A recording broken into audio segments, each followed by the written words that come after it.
our friend Rick Snyder, longtime journalist here in Washington, really for 4 decades, who came on the show regularly, passed away. He suffered a massive stroke, I think about a week ago. 2 weeks ago or so. Yeah, we knew about it. We just weren't allowed to talk about it. Right.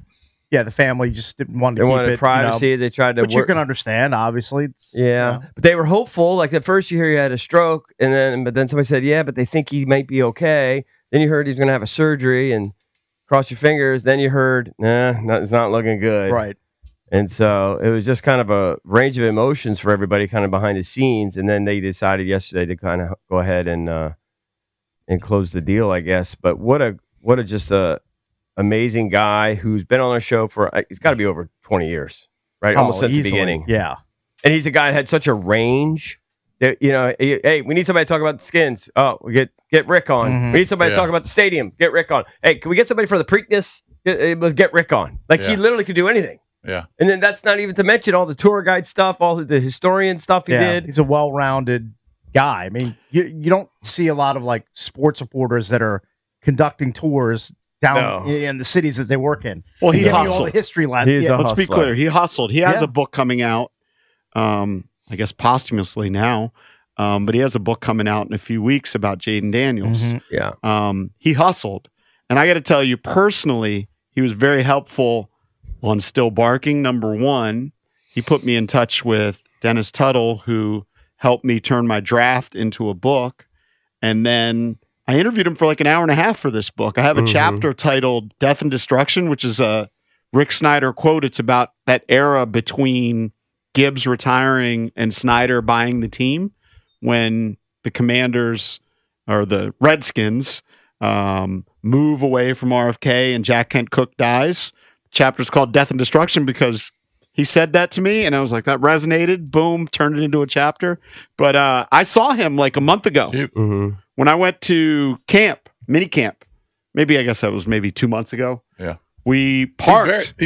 We parked next to each other, and where you park, it's like a grass area, and it's a good 10-minute walk. You got to walk up there. Yeah. So we walked for about 10 minutes and talked. He's very approachable. Yeah, he always asks about the Junkies. He seems to mentor or just reach out to every person that's been in this business for like the last 30 years. Yeah, people he just felt comfortable reaching. Everybody just respected him. I feel like he was underappreciated on some level by people. Not by his colleagues, but by just sort of, he just didn't have the profile that he probably deserved. But when you saw the outpouring of emotion yesterday from people, and then the statement from the Commanders, this guy really, this statement blew me away. Can I read it? Sure. On behalf, whoever wrote this for the Commanders, they've had some change. Yeah. So I wasn't sure they necessarily understood. Know that he's covered the team for decades. Well, whoever did this knew him well. Yeah. On behalf of the entire Commanders organization, we want to offer our condolences to the family and friends of Rick Snyder, who passed away today. Rick was a consummate professional who covered the franchise with class for over 40 years. His combination of tremendous knowledge of the game, understanding of the franchise's history, ability to connect with people from different backgrounds, and his quick wit made his coverage unique and compelling.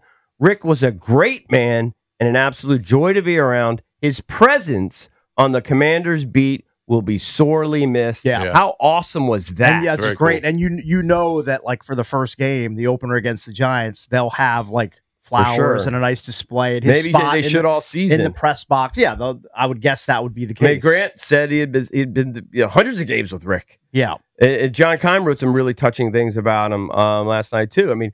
Just what an impactful guy. And I do think on some level underappreciated, and yet you see the outpouring. People love these little 2-minute videos he's been doing in the last few years. That's another thing. Like he's smart and was adapting with the times. Like he realized, hey, like I need to get on YouTube. I need to do this sort of content, and he was able to do that. Basically until his last days. He also was such an insider. He got news that a lot of people didn't get.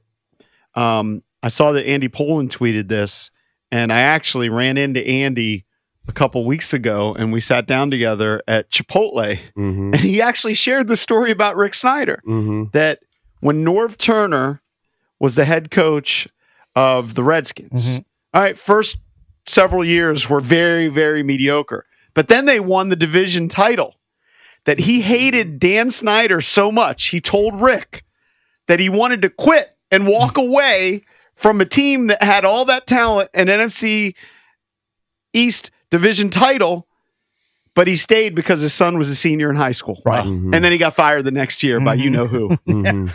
Yeah. Right. Well, I think Matt put together some clips of Rick over the years. Yeah. This was hard to do, not because we like Rick so much, but Rick is so well-rounded, and you wanted to showcase just how much he knew about everything. It's hard to whittle it down. Yeah, right? it's hard to whittle it down. I just wanted to show how great he was on the show, and then also like you could talk anything from the Belmont to the Nationals. Morning, boys. What's up Hey, today? Rick. How was your weekend, buddy? Good. I went to 2 parties yesterday, and they both had crab.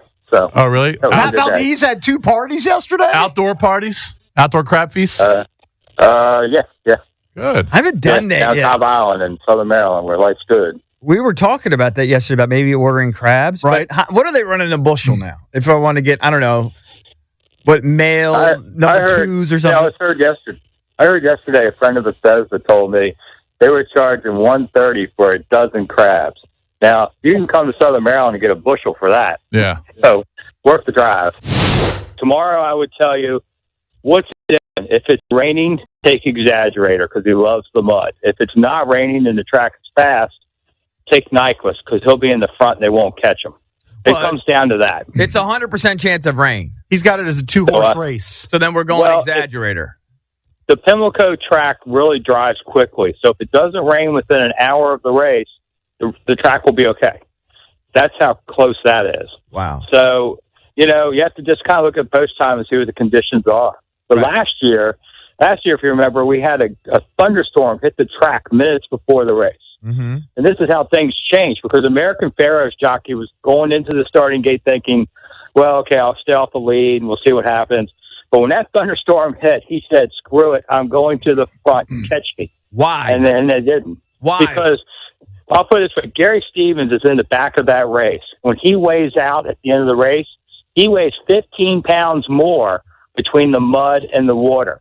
Okay? 15 pounds. Why? That's incredible. That's how much is kicked in front of you by the horses. The horses in front kick all that mud in the other one's faces, and they hate it. It's a big advantage. Mendelssohn's a foreign horse, won in Dubai. They don't win in the U.S. That's the end of that story. Oh, do they know they're in the U.S. and they just can't run well here? What's the difference? They don't like the food cakes. Problems, jet lag. Well, there's several problems like that. I mean, honestly, they have to be in quarantine in these hot, sweaty barns for 2 weeks to kind of take something out of them. And they're not as good, quite frankly. So, best horse over there is not as good as the best horse over here many times. So Mendelssohn, I'm tossing. I don't like what I've seen there. I don't care if you want to Dubai. Big deal. They don't even bet on the races there. Justified. You know what? If they're not betting on the races, they might as well not have the races. They don't have any fun. What's the point? No, I don't see this being Bruce. I thought the rumor of Bruce going to the Raiders, thought that was real interesting. But Dan Snyder needs him to finish the stadium here. Why does he need him? He's no genius. He's a moron, actually. No, but you need somebody who can deal with the legislators who are also morons. And, it's one of their own Plenty of kind. guys could do that. Who? I mean, plenty of guys. Why is he so integral to it? I don't get that. Well, there are plenty of other guys who do it, but you couldn't bring down the Wall Street gang, which is what Snyder would tend to do. You take him down to the Virginia legislature, good luck what happens with that. Allen's got long ties. This is the long game they've been playing. We've been talking about your column on thefandc.com, and it's about Jonathan Papelbon, and we're chiming in. How do you think this is going to go for Papelbon in the first few weeks with the fans? Oh, it's going to be ugly. People are going to boo their guts out, and they're going to hope he blows saves, which is really kind of weird. No, they're not. They're going to want to win. Well, for the first few times, they're going to boo him. And then if he pitches okay, then I think things are fine. No. You're right. They're going to boo him. You're right. They're going to boo him, but they're not going to hope he blows the save. Oh, yeah. I bet you that there's a lot on that will. They won't care. I mean, look at this town. We don't care. We don't win anything. So, sure, go ahead, bud. Look at all the people that hated on Kirk this year. They didn't want to see the Redskins win because he was playing. Yeah, that was good. That was good stuff. Good montage. Thanks for putting that together, Valdez. I'm going through my DMs with Rick. Mm-hmm. I mean, I got friggin' 15 years of DMs that you don't even realize. Yeah. All the back and forth, even more than that. Now, I mean, it's insane. It's been a rough year, man. We had obviously Rick, John, Pete. Yeah. 2025 has not been a good year. Yeah, I mean. Yeah. Right, Drabby? I mean, guys been really Rolex is getting kind of pummeled here.